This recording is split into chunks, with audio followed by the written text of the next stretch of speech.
寸之地，碾落做成泥。冷眼照风雨，楚河我自知己。叹命运，只见众生如雨，黄沙淘尽。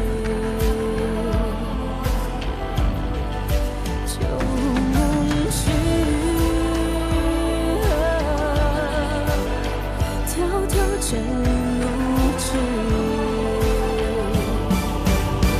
举壮志，算如意，步步险中意，总是真剑气，一命破残局。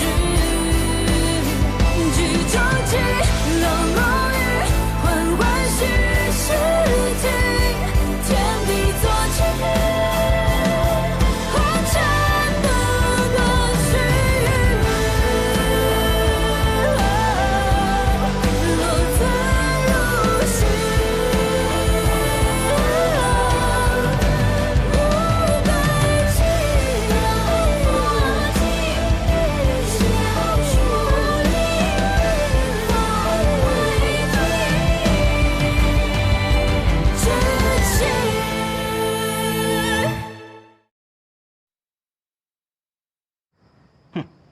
不就等他谢燕来回来吗？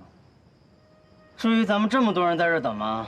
就看是个什么东西。行了行了，家主吩咐的。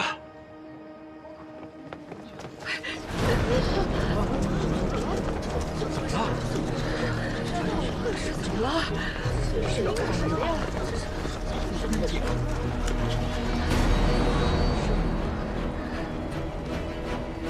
谢燕来，大晚上你发什么疯？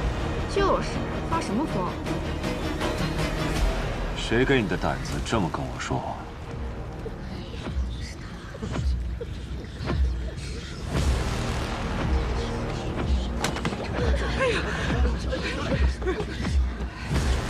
重新说一遍。你别以为你得势了，你就欺负人。就是啊。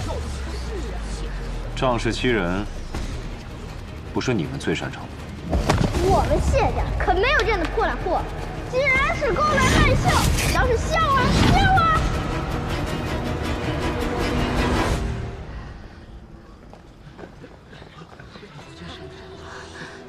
听说他现在比三公子还要得势。他如今任皇家禁卫统领，是那长公主亲自安排的，眼见得了势，指不定会怎么报小时候的仇呢。九公子，按照三公子的吩咐。 给您刚腾出了一个院子，我带您过去。带路。哦，是。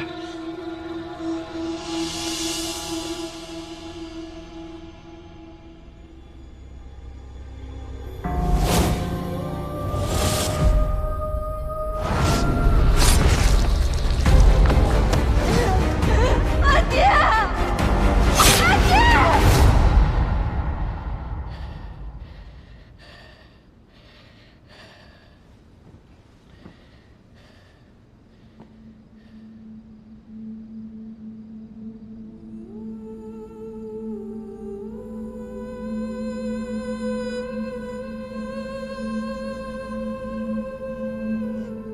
谢燕方向借刀杀人，邓毅在等鹬蚌相争。但是阿爹的身体也不知道到底是什么情况。我明明记得上一世，阿爹此时不曾病重，大婚之后才因为那有毒的沙枣膏，身体每况愈下。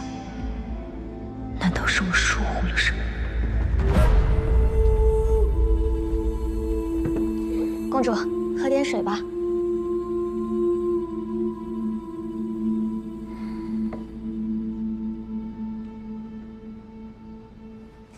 公主，您别急，我来给您算一卦。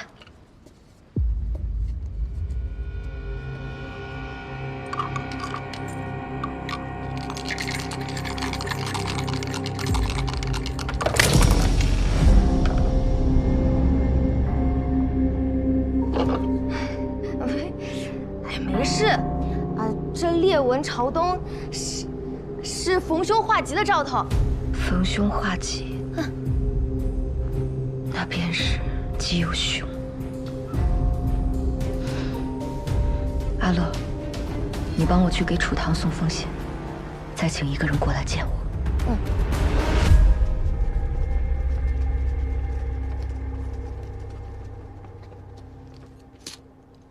今晚辛苦弟兄们跟我走一趟，你带兄弟们去买点喝的。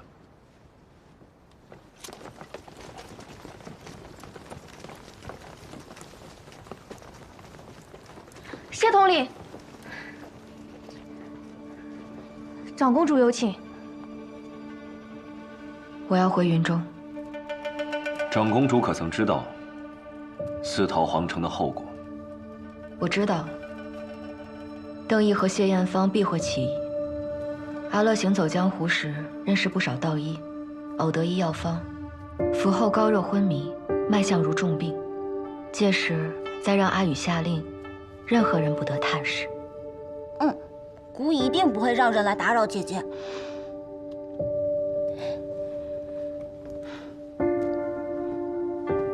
阿乐，带陛下回去休息。是，公主。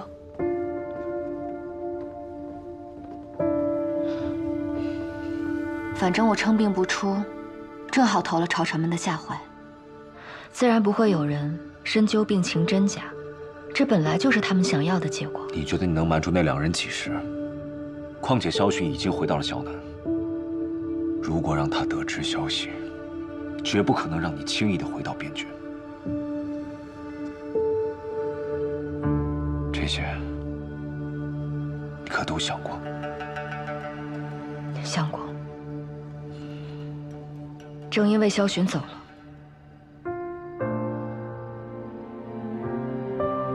我才能走。朝堂有你在，我就想快去快回。阿九，帮帮我。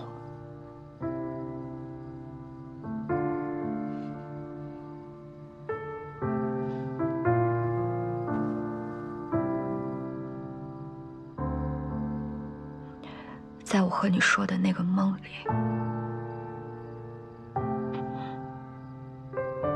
我梦见我阿爹浑身是血，我就想知道我阿爹过得好不好。我还有很多话想要和他说，我不想未来留下的全是悔恨。遗憾不能弥补的滋味，你能懂的，对吧？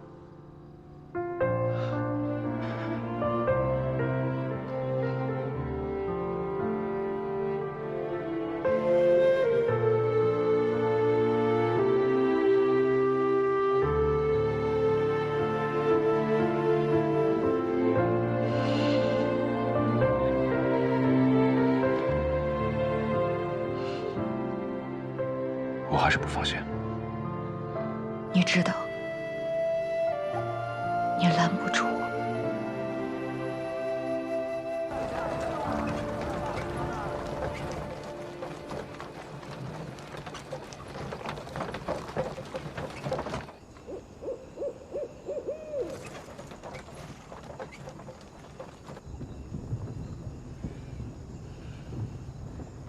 阿九何时变得这么婆婆妈妈的？这都送出去快30里了，莫不是舍不得我？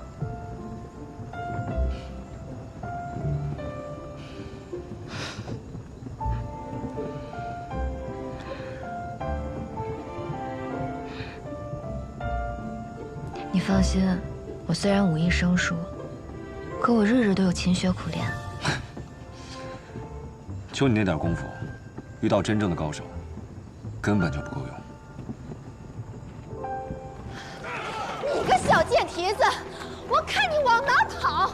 我供你吃，供你喝，你学会跟人私奔了是不是？老娘今天打断你的腿！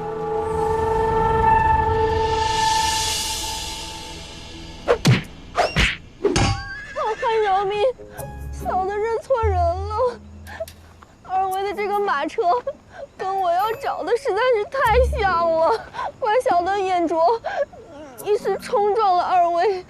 认错人了？那你原本想找的人是谁？小的是在欧阳镇开花楼的，我的头牌跟着上京的一个书生给跑了，我是特地来抓人的。 可是没想到拦错了马车，求二位贵人高抬贵手，我真的不想死。别装傻，谁派你来的？没有人派我来，真的没有人派我来，我真的是认错人了，我又不想死，别杀我！他看起来不像撒谎。你们走吧。谢谢好汉，谢谢好汉，快走，快走，快走！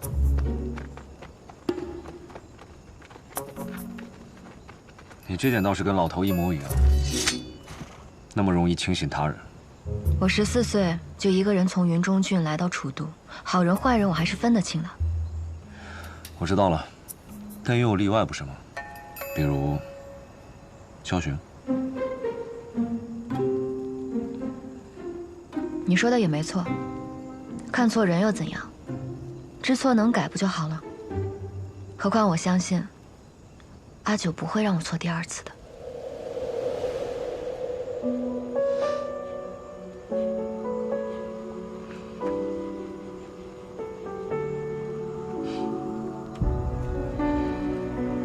拿着，别忘了我教你的。不是说我那点功夫没用吗？无妨，我擅长智取。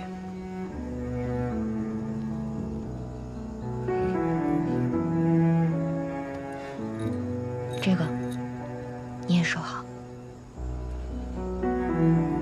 你可知这长公主令代表什么？代表我信任你。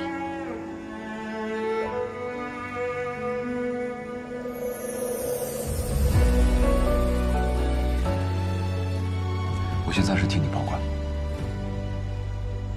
也替我守好阿宇。 你也注意安全。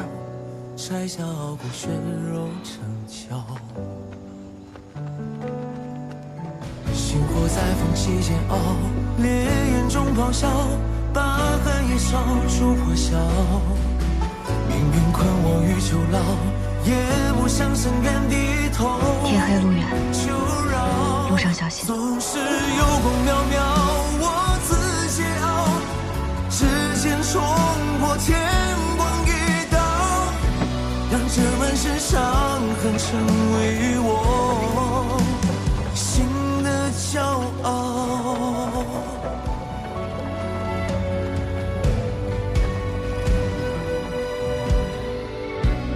宫阙九重暗角，只为人笑，纷纷扰扰，人间惊鸿把你照照。星火在缝隙间熬，烈焰中咆哮，把寒夜烧出破晓。你可知这场公主令代表什么？代表我信任你。是有光渺渺，我自桀骜，浮游于途沧海，不问今朝，不问结局，我也信我到心的骄傲。世子，刚得到消息，长公主昨日突然急症，高热不退，不再上朝。哦。 这么巧啊！云中郡急报说楚灵病重，想不到他们父女二人还真是情意相通啊！若是昨夜出行，恐怕楚昭已经不在楚都。既然已经出来了，就不要回去了。楚都去往云中郡，毕竟无恙镇，你去派人对镇外蹲守。 务必保证万无一失。属下这就去安排。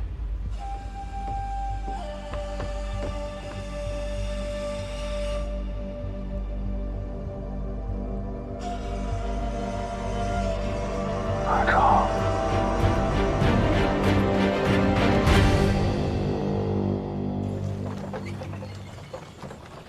停车。我们走到哪儿了？再有半日，我们就到五阳镇了。您稍等一下，我把马套一下，紧紧缰绳，马上就走。按照萧群的性格，他若收到宫中我称病的消息，必然有所行动。吴阳镇定有人蹲守，马车进城太过显眼，不安全。你在镇外10里将我放下，沿着西北官道一路直行，记住，千万不要停。好嘞。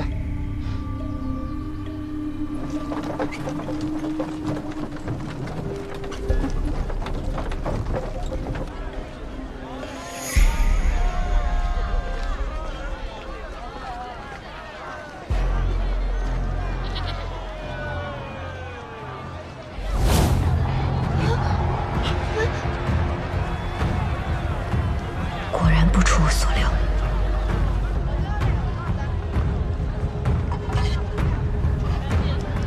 老板娘，那些人看着不像善茬，是干什么的？山匪吗？哟，这话可不能乱说啊！我们五阳镇可从来没闹过山匪。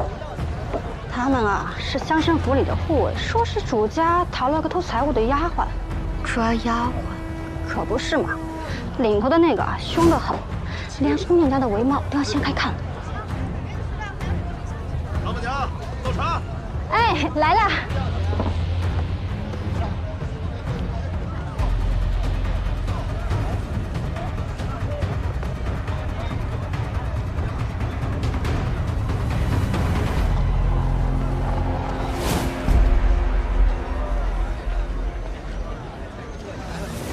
太傅大人，长公主染病静养，不见外客。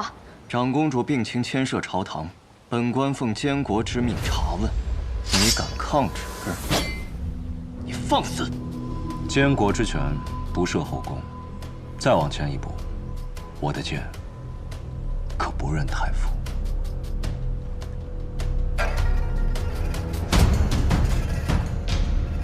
好，很好。谢统领，咱们走着瞧。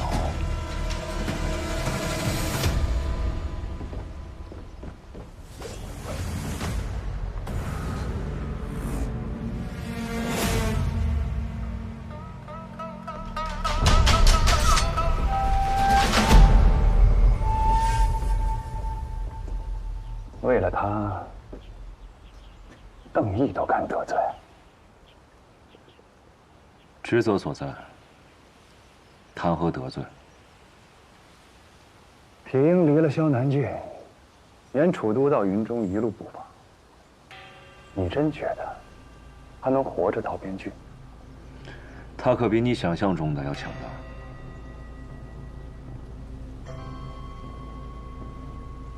是，那聪慧过人，即使能躲过萧雄的劫杀。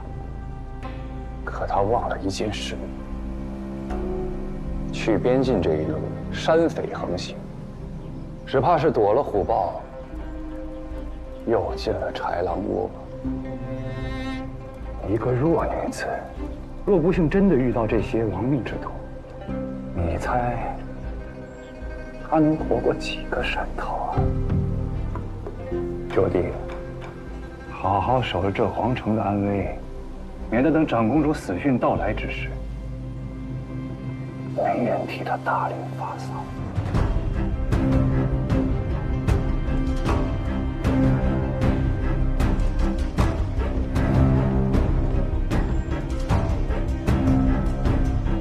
小贱蹄子，一个赛一个能跑。怎么，我这吃的不好，穿的不好啊？花了老娘20两大银买的，能干就干，瞎了你的狗眼了！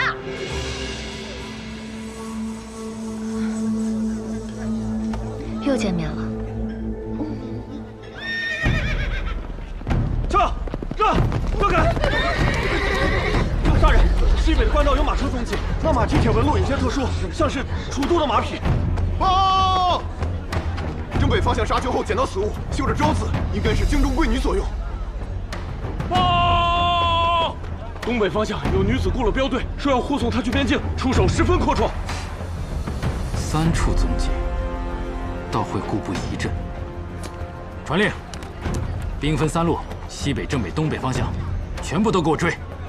大人，若贸然追查，恐怕宁可错杀，不可放过。但凡可疑女子，一律拿下。跳！跳！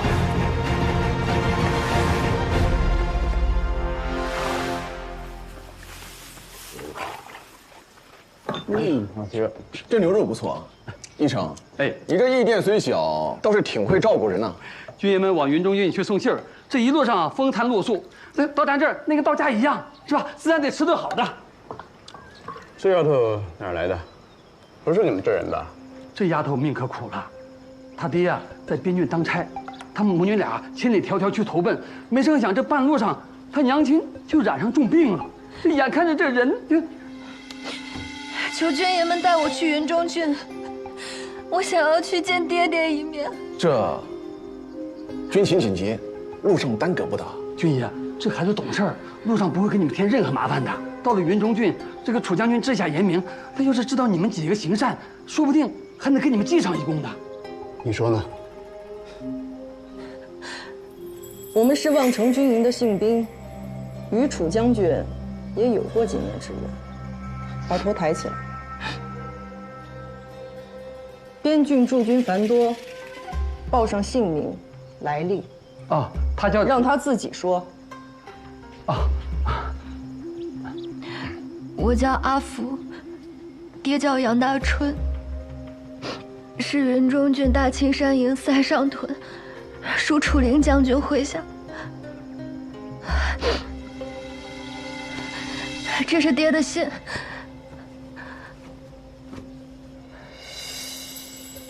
这字儿倒是写的不错。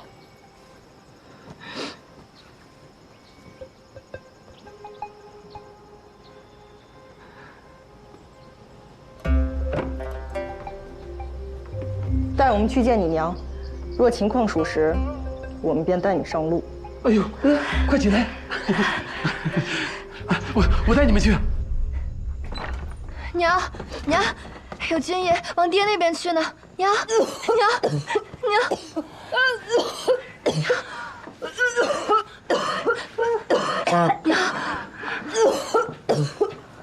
喝点水。军爷，你们是往大青山营去吗？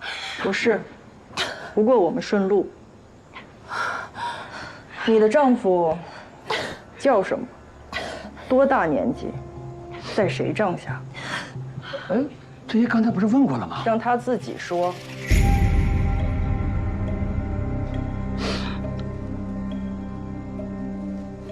我丈夫杨大春，3月初7，在楚将军帐下。娘，我家做了一双鞋，你一定要亲手把这双鞋交给你爹。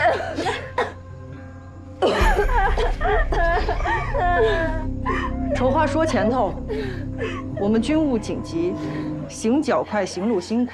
小姑娘，到时候你能跟上就跟着，跟不上，我们可就不管了。军爷，能带多远就带多远，这样阿福离他爹越近，他爹找起来就更快一些。阿福还不够谢军爷，谢谢军爷。娘，行了，明天一早我们就启程。军爷，若是你有幸能够见到我们家男人，你也一定要转告他，奴家这辈子能够有幸与他结为夫妻，死而无憾。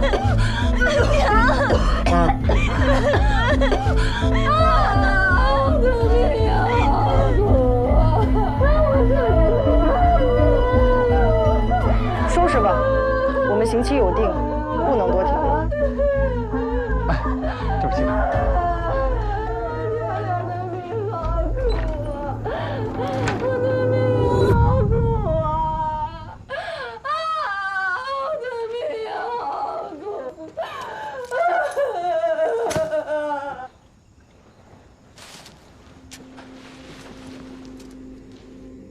你这儿有没有与我身形相仿的姑娘？怎么，原来贵人是要寻一个替身啊？难呐，就您这身段儿，清瘦高挑，这寻常女子怎么能有您这身？有，要几个都有。那你有孩子吗？啊？你方才为什么多说那句话？我一个将死之人，我思念你爹，回顾一下往昔，这是情之所起，情不自禁，感动天地。你还太小了，这个男女之情啊，我还是要比你懂一点的。边郡君妇，从不会说这种酸词。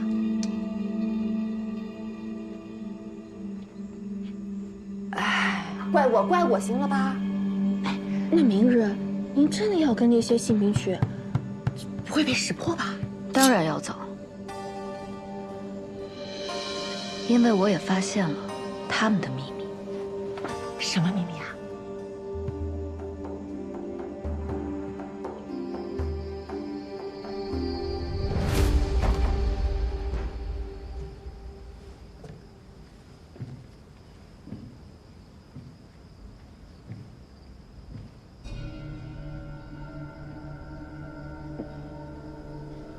九弟回到自己家里，倒是像做贼一样。我有事相求，不宜声张。这真是稀奇了，没想到你也会开口求人。助我离京。你是禁军统领，不得擅离职守，规矩你比我清楚。你说的对。去往云中郡的路上危机四伏，他身份特殊，若出个意外，九弟，我还从未发现你如此在意一个人。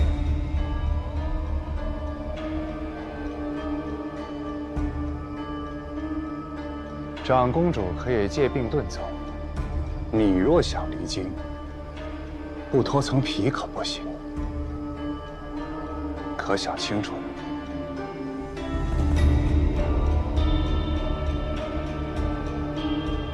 你若助我，算我欠你一个人情。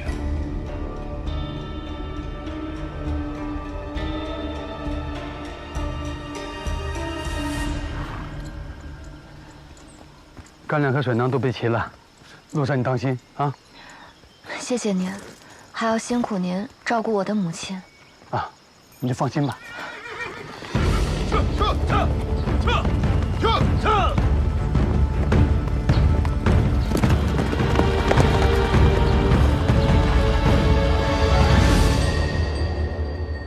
殿下，殿下，你先别玩了，今日功课尚未完成，若让太傅知晓，别烦姑，你再啰嗦，姑便命你去捉百只蟋蟀来。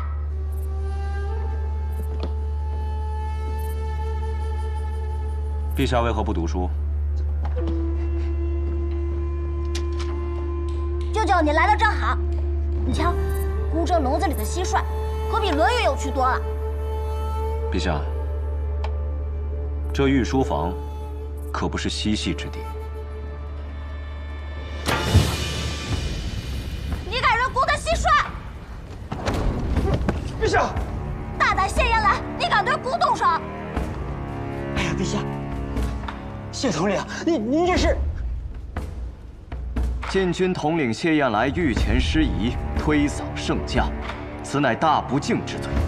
若纵容此风，朝纲何存？太傅严重了吧？舍弟素来恭谨，侍奉陛下更是尽心。陛下年幼顽皮，或许只是一时玩闹，失了分寸。谢大人此言，是在暗示陛下污蔑臣子。臣岂敢？只是禁军统领一职，关乎皇城安危。若只是因阻拦陛下嬉闹，便轻易问罪，岂不是寒了将士们的心？谢大人真是护帝心切，可长公主久未临朝，禁军又跋扈至此，莫非谢家觉得这朝堂之上已无人能约束？太傅何必牵扯长公主？她病体未愈，陛下仁孝，特赐她静养。至于约束，太傅带军理政，不是最好的约束吗？够了！谢燕来对姑不敬，姑罚他停职自省。太傅，替姑拟旨。陛下圣明，只是禁军不可一日无主。臣举荐副统领暂代其职。不必，禁军事务暂由本官亲自挑选，交由陛下圣裁。随太傅安排吧，姑累了，退场。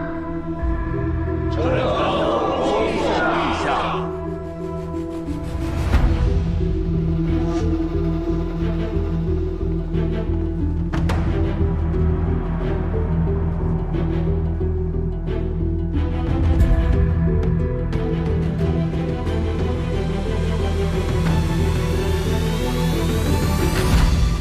禁军统帅傅九冲撞圣驾，国旗停职待诏。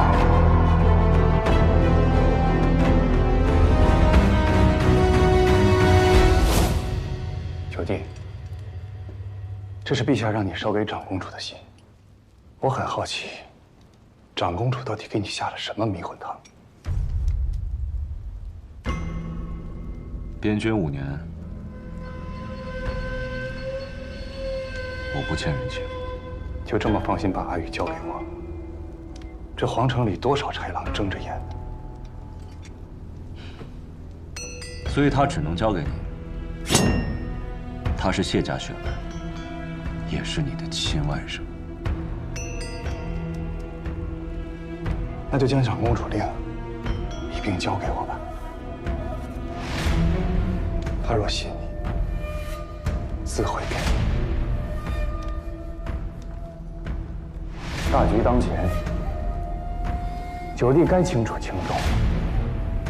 如今朝堂势力权力三分，邓毅中书李昭，我门下附和，长公主凤阁朱批不过，6部不得用印。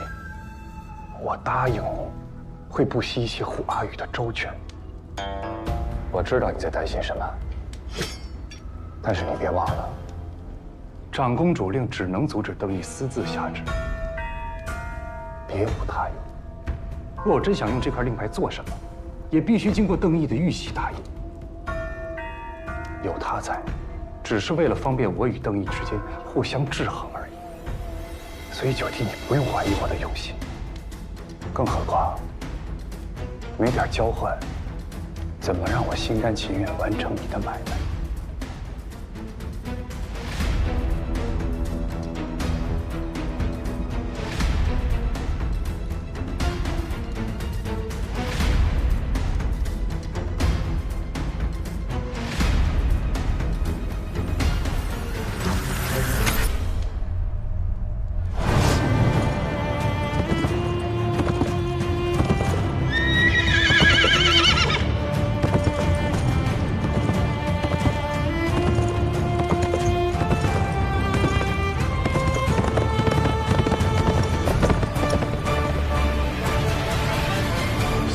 这枚棋子离了棋盘，倒腾出半片江山，让您与谢家公子对弈。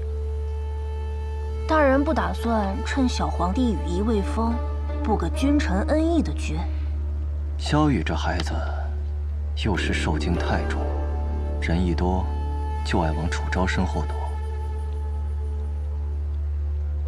不对，楚昭离京，谢燕来停职。这对谢艳芳有何好处？他今日在朝堂之上，似是乐见此结果。好你个谢艳芳啊！一时不察，我竟然成了你棋局中的过河卒了。难道他是对陛下另有所谋？无妨。谢艳芳这个舅舅是个空名，陛下见他疏远得很，天生亲近不来。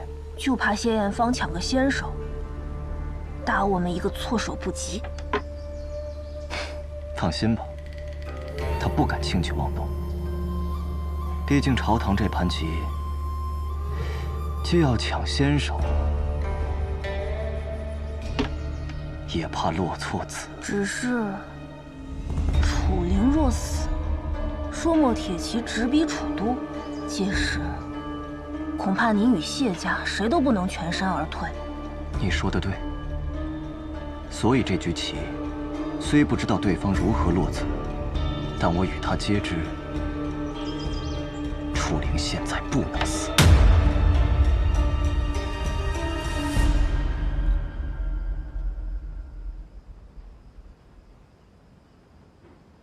谢来申时出客出城，骑的是您最喜欢的那匹乌骓。按脚程算，此刻该到北曹镇提戒了。他倒是听话，竟没怀疑我安排的马有问题。怎么会呢？您给的可是谢家最好的马，他该感念着您才是。不过这回他还算识趣，真把长公主令牌交给了你。这个令牌没什么大用，但是给邓毅添堵，还是绰绰有余。只是谢来明显对长公主生了其他心思，您说会不会日后她更不受我们控制了？驯狼崽最妙的，就是让他以为自己咬断了项圈，可项圈早就换成了金线。他越挣扎，勒得就越紧。他这次奋不顾身去救楚昭，以为是在反抗，实则早已将自己的软肋暴露无遗。他当初跟我说，楚昭很聪明，我原以为他一时被情绪左右，失了判断。这个女子演得那么拙劣，又那么着急，哪里聪明啊？直到现在我才明白，能让九弟这般模样，确实是非一般的聪明。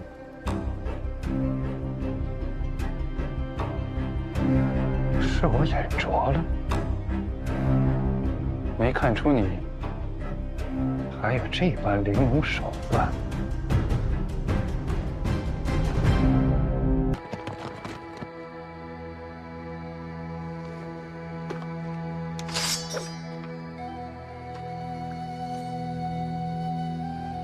宪兵府。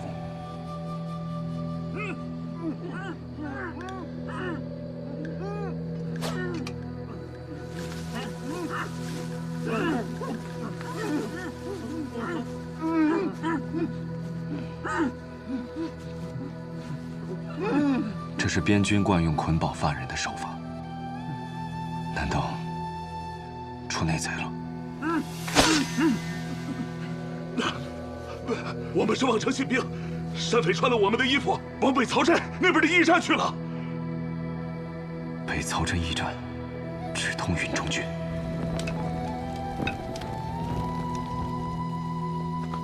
看姑娘举止仪态，不似寻常人家，为何会沦落至此？他娘疼我，说想让我看着金贵些，日后找婆家也能少受点委屈。啊，这荒郊野岭的，可不是姑娘家能来的。若遇草寇，您身上的信报比我值钱。夜路崎岖，你又孤身一人，若遇歹人，怕是叫天不应，叫地不灵，当真出个意外差池，后悔可来不及。你也是女人，你都不怕，我怕什么？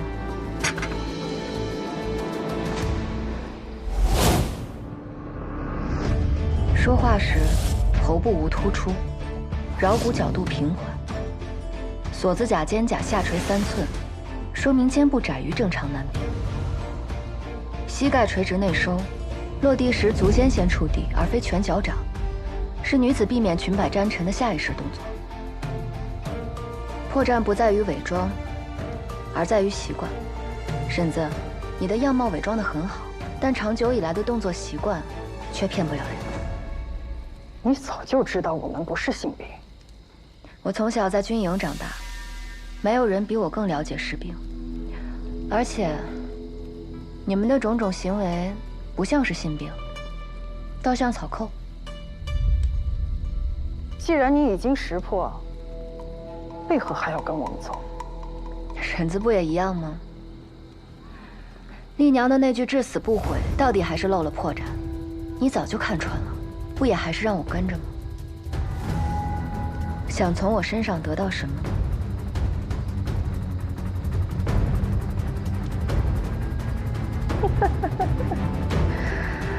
哎呀，是个聪明丫头，可惜了，聪明人都活不长久。怎么，婶子还想杀我？在驿站，我确实看穿你和那个女人在演戏，但我还是带上了你，因为我想看看你费尽心思演这一出，到底打的什么主意。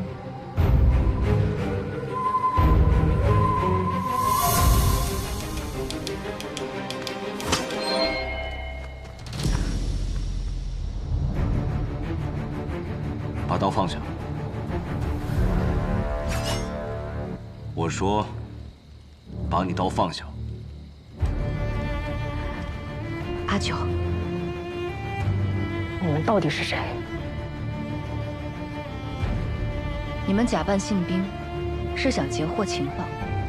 关于朔漠的情报，魏将军楚灵向来所向披靡，不可能轻易被一支朔漠小队钻了空子，除非有人泄露了军报。你怎么知道？可若是非亲非故的话，为什么这么做？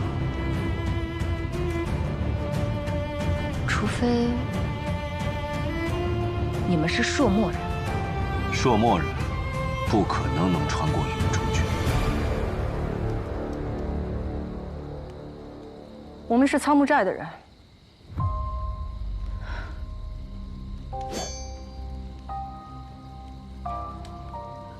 我们也怀疑是有人泄露了军报，所以才找上信兵，是想找到这朝堂之中谁在勾结朔漠，威胁云中军。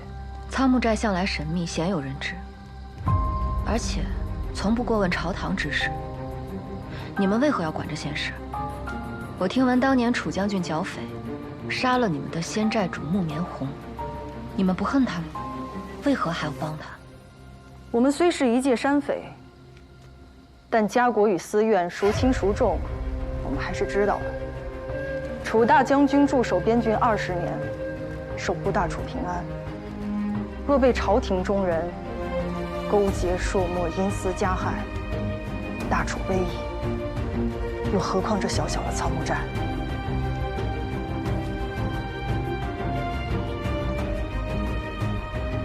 实不相瞒，我是楚灵的女儿。听闻父亲病重，着急赶往云中郡，不料路上遇到了一些麻烦，不得已才乔装，随信兵出行。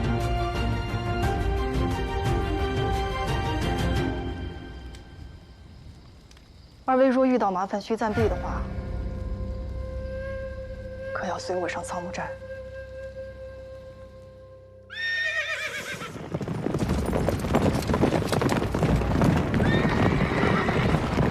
鱼，哎呦，周姨，你是打天啊，还是住店呢？今日可有女子去往云中郡？商队确实是不少，女子也有。不知爷您说的是哪位啊？哎呦，一个偷了家中财物跑出来的丫鬟，细皮嫩肉，不像吃过苦的。这荒道上行走，这个丫鬟都少见，你更别说这种细皮嫩肉的这。没见过。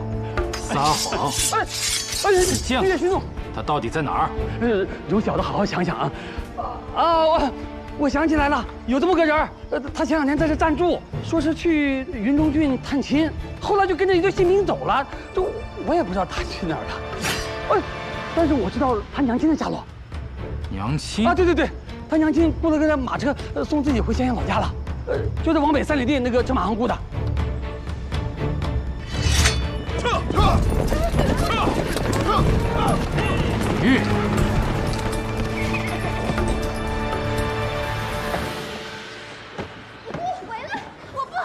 这位军爷，您这是？骗了我那么多的钱，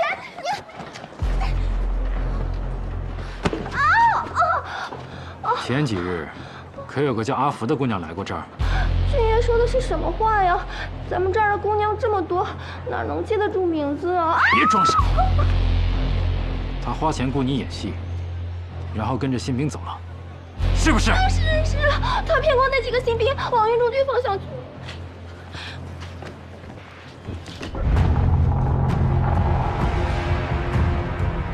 很好，连老天爷都想让你死。撤！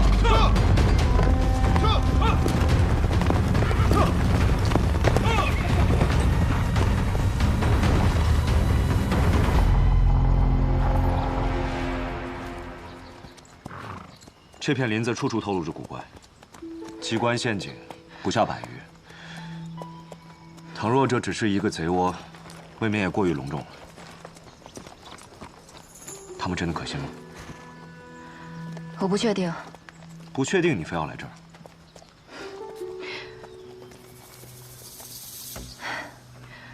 葛大神所言非虚，与我知晓的旧事印证无差。看来仓木寨与我父亲当年，并非如外界传言那般势同水火。铁鹰并非愚钝之人，我那点障眼法，至多再拖半日。眼下敌众我寡，硬拼非上策，不如暂借仓木寨栖身，待探清虚实，再议后继不迟。所以，你还是在赌？有你在，我才敢赌啊！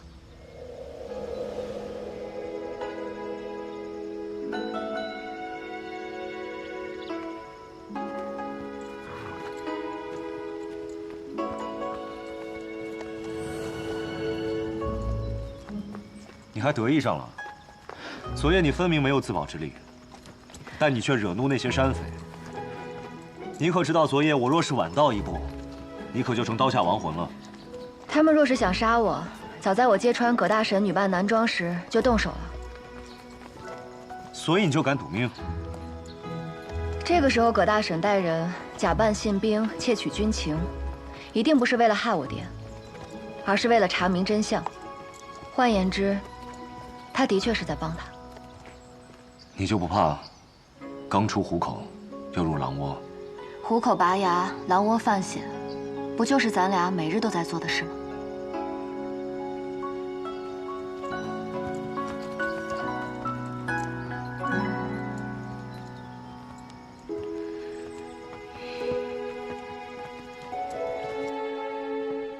大姐回来了！大姐回来了！大姐，大姐回来了！回来了！大姐，来，大姐，大姐，大姐，给我吧，大姐。哥哥，三儿，哎，见客来了。哟，这是我弟弟，仓木寨寨主葛老三。见过寨主。小曼，坐。你怎么还带俩人回来？接贵宝弟毕格难。毕格难。那二位怎么称呼？他叫阿九，我叫阿福。阿福啊，好名字啊，听着就有福气啊。葛大婶，有件事情我想问。我知道你想问什么，别担心。刚才一路进来，你们也看到了。我们名为仓木寨，藏身在这仓木林。山下有句俗话，进了仓木腹，哪有回头路？这林子又大又深，是个天然的堡垒，再加上那些机关陷阱，竹林搭天网，藤蔓缠地锁，生人闯不进，野兽绕道走。在这儿，保管比外面安全。那如此隐秘的宝地，大婶就这么放心带我们进来，就不怕？仓木寨看人最重眼缘，既信了你，便不会怀疑。小曼，先带他们去安置，等外头安全些，你们再上路也不迟。多谢大婶，给寨主添麻烦了。不妨事，不妨事。来，这边请。那个好好休息啊。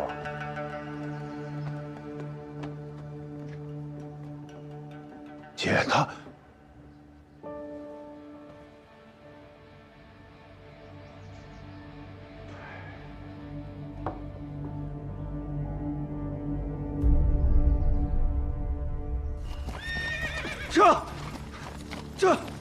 这头领，这头领，玉，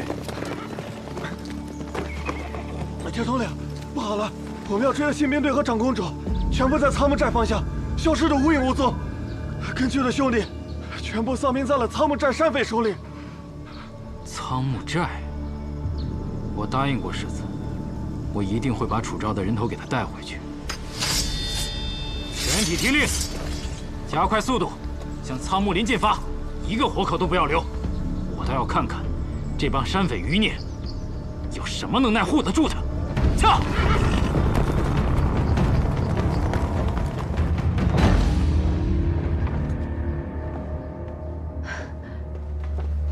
他们让你休息，你可倒好，直接搜刮到人家的武器库来了。仓木林大，虽然他们表面上对我们和善，但不探查一番，你我如何真能放下心来？我竟不知你初入江湖，心思倒比我稳重。哎，你来看这个，小心。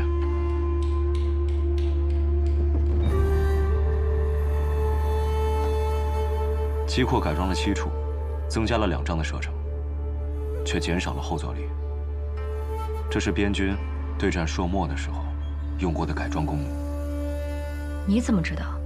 当年我在军营替老头改装了200多把这样的弩。木棉红毕竟是被我阿爹所杀，他的寨子里不应该有边军的武器。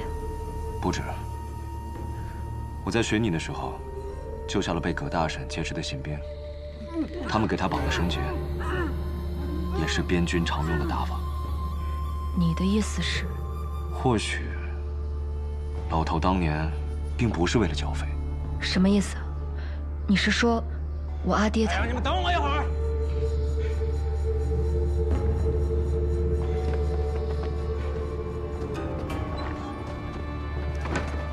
马上就来。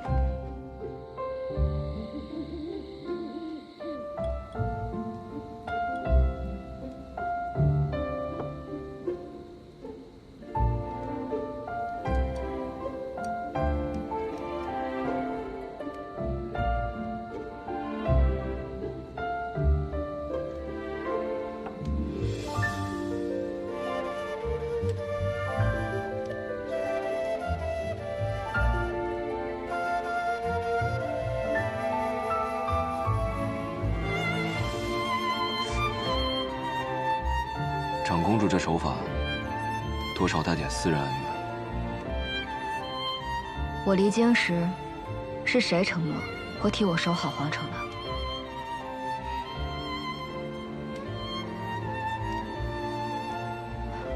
我知道，你是因为担心我。但谢艳芳肯放你离京，必有所图。现在朝中如何？谢艳芳会照顾阿玉，但她需要长公主令，牵制邓毅。我把长公主令给她了。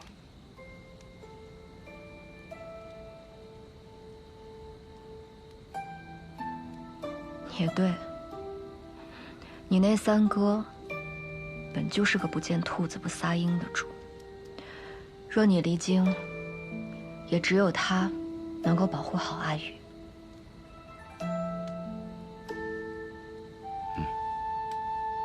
你伤还没好，需要好好休息。早点睡吧。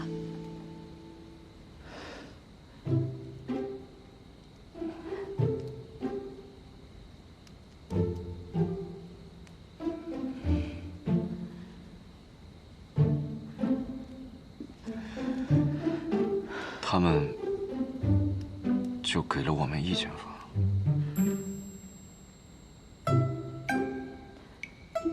是我要求的。你伤得这么重，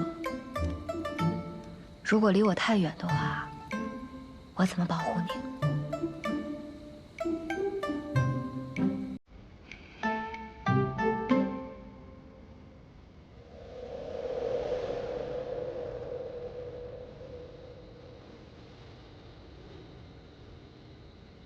那你想怎么保护啊？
那群家伙不是擅长。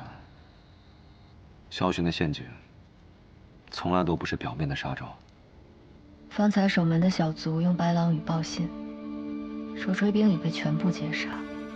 若是萧巡的人，没必要自断臂膀。你还会说白狼语？在大漠的时候，我爹教我的。这世上，除了他，没人知道。可若是他们演戏怎么办？萧巡的人没必要杀自己人。若是邓毅，以他的谨慎，不会选一群有救主的山匪合作，他信不过。至于你三哥，就更不可能了。不管葛大婶他们对我爹是敬是怕，但至少我爹对他们从无恶意。我还是不相信那群狼会突然改吃素。那谢统领可否愿意陪我赌一把？那若是赌输了怎么办？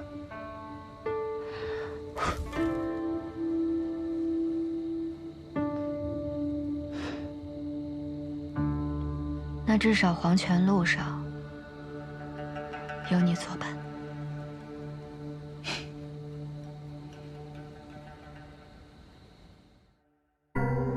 今日信使在北曹镇驿站附近被劫，据查证乃仓木寨所为，简直岂有此理，闻所未闻呐！楚灵当年纵匪养患，只是仓木寨余孽今时今日竟敢假冒信兵窃取军情，臣恳请陛下降旨彻查，以正国法。楚将军当年奉旨剿匪，女匪首木棉红跳崖身亡后，连寨里的妇孺都未曾伤及。这等人豪，如今倒是罪名了。陛下，今日接到急报，朔漠派遣使者入云中，却遭楚将军当场斩杀。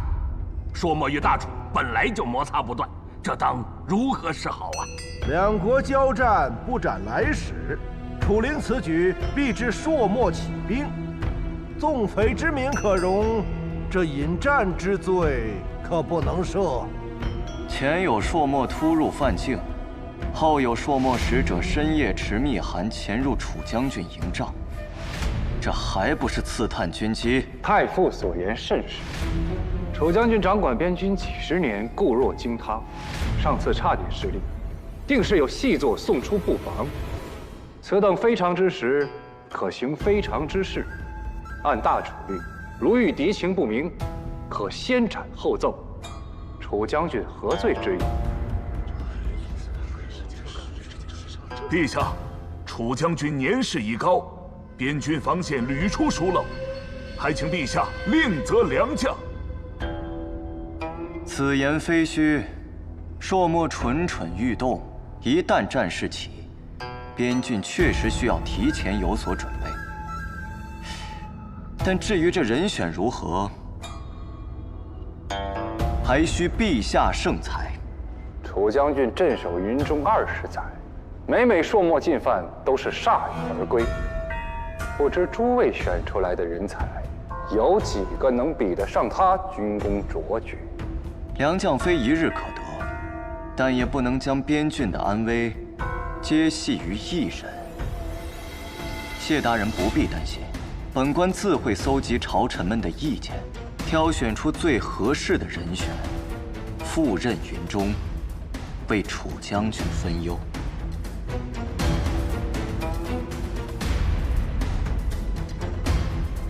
太傅这步棋，倒是下得妙。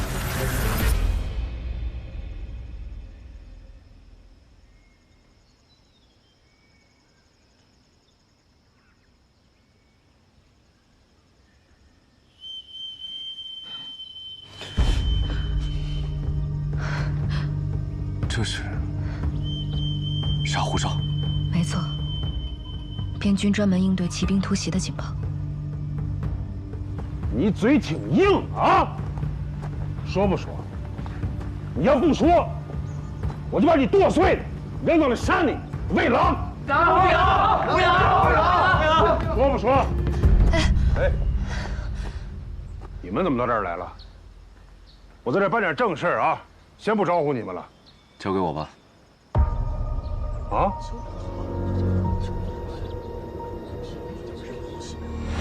这下手真好使，还在叫，太厉害了！真惨！我跟你说，我们有一道，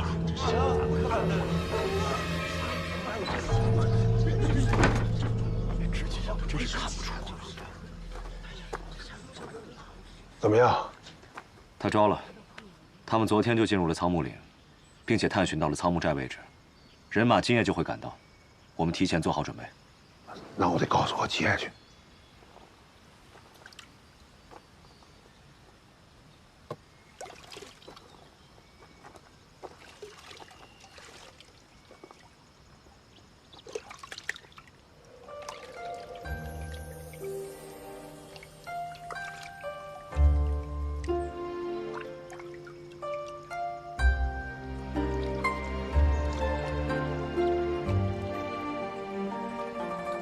你方才那些严刑逼供的手段，也是从我阿爹军营里学的？不是的，老头主张善待战俘，不会对他们严刑逼供的。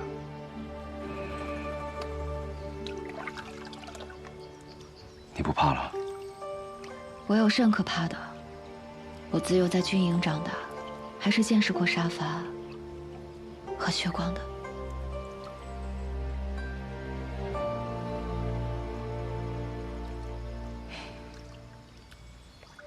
这种见识不是好事，倒不如不见的。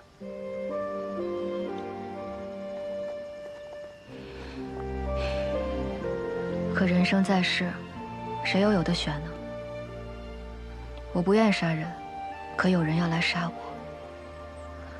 我不是跟你说过吗？我杀人是为了让自己活下去。还有我爹，我想活着见到他。我帮你杀。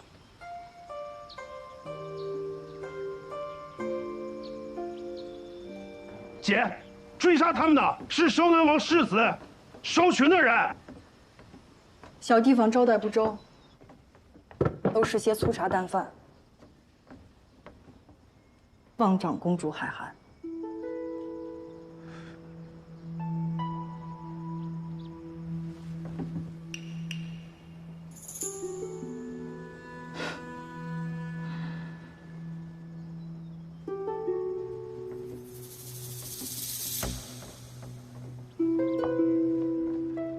你是长公主？不对呀，你应该跟萧南郡世子成婚才对呀。你跟这小子私奔了？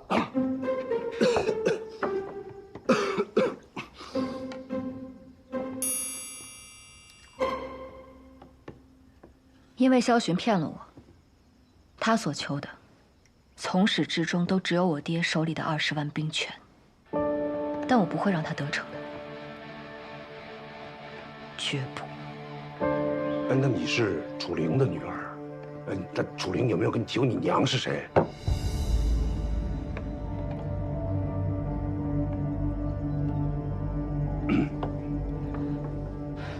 看来葛寨主对我们云中郡很是关心，连我的婚事都打听得一清二楚，也难怪这寨子里有那么多边军的痕迹。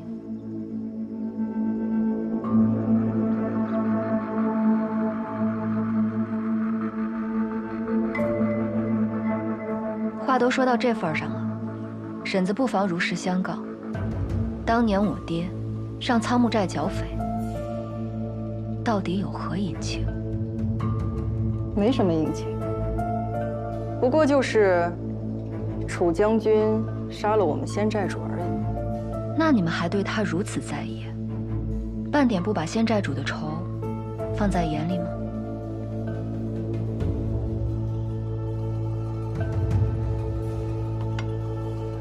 当年苍木寨被传骚扰边境，楚将军前来剿匪，杀了仙寨主后，得知其中有所误会，才将寨中的兄弟们重新安置。你看到的那些，不过是你阿爹的愧疚和弥补。可是恩怨已了，何必再提？你们一路辛苦，先好好休息吧，有事随时叫我。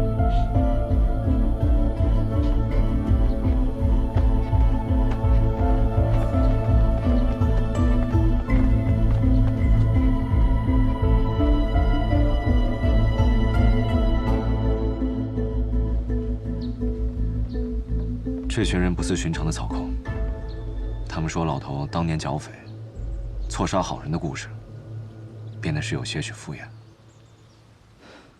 7分假3分真吧。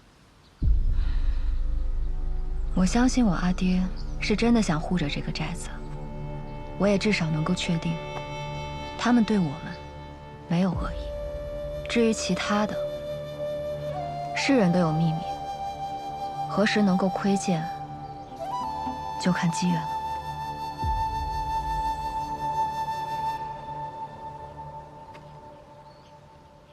望城就在不远处，过了望城，便是云中郡。等解决完萧巡的那些追兵，你就能见到你爹了。我知道，这条路我很熟悉。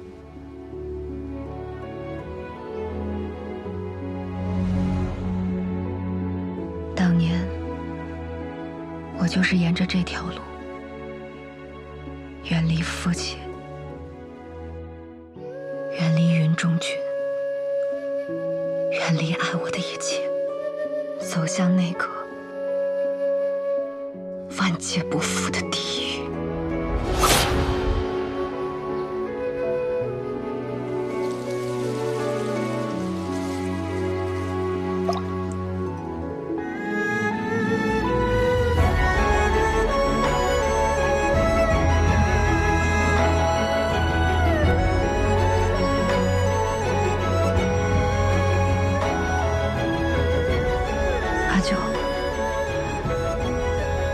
如果人生能够重来一次的话，是不是还有改变的机会？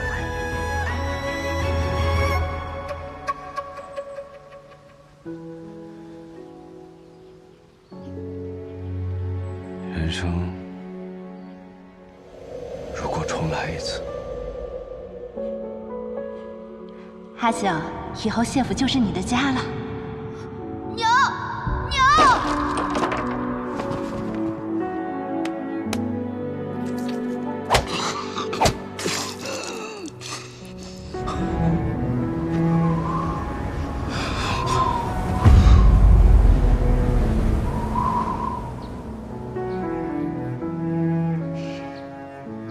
也改变不了什么。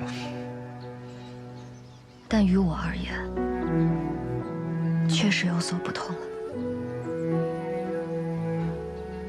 你还记得我和你说过的那个梦吗？在那个梦的最后，有一个人替我杀了小雪。你知道那个人是谁吗？那个人是你。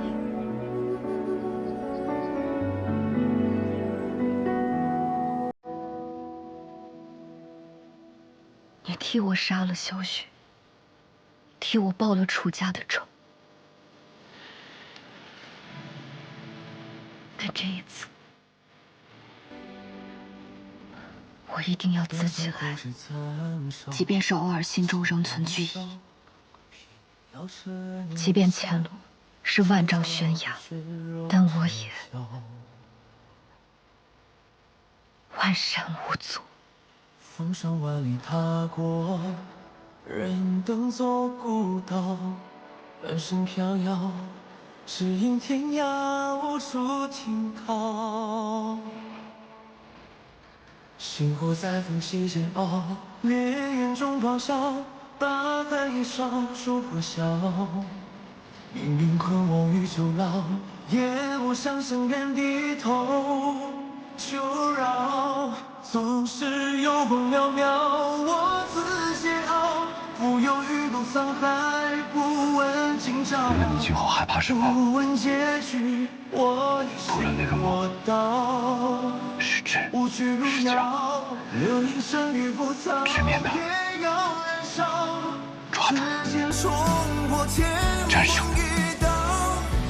让这满身伤痕成为我心的骄傲。这样便不会再怕。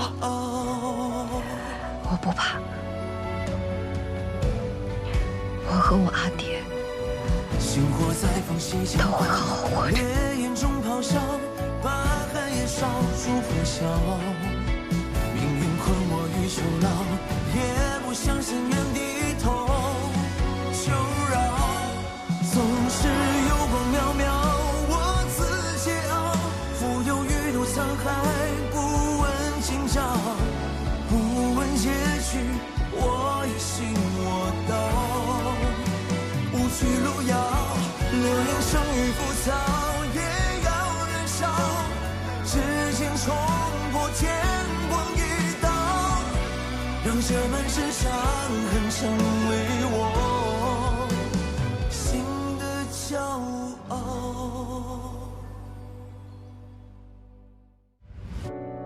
断肠苦枝残烧，衔泥沼，偏要成云霄。摘下傲骨血肉成鞘，星火在风息间熬，烈焰中咆哮，把寒夜烧出破晓。命运困我于囚牢，也不想向人低头。求饶，总是有光渺渺，我自桀骜，浮游于路沧海，不问今朝。不问结局，我已信我道。无趣路遥，流萤生于浮躁，也要燃烧。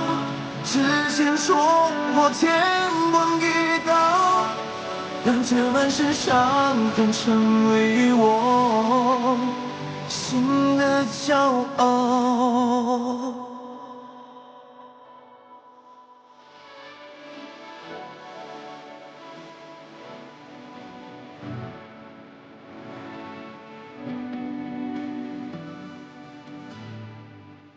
宫阙九重暗角，只为人笑。纷纷扰扰，人间惊鸿伴你朝朝。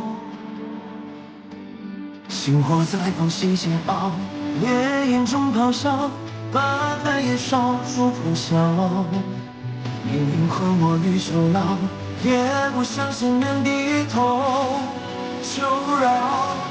同是幽光渺渺，我自桀骜，浮游鱼肚沧海，不问今朝，不问结局，我一心我道。无惧路遥，热凝生于浮躁，也要燃烧。指尖冲破天光一道，让这满身伤痕成为我心的骄傲。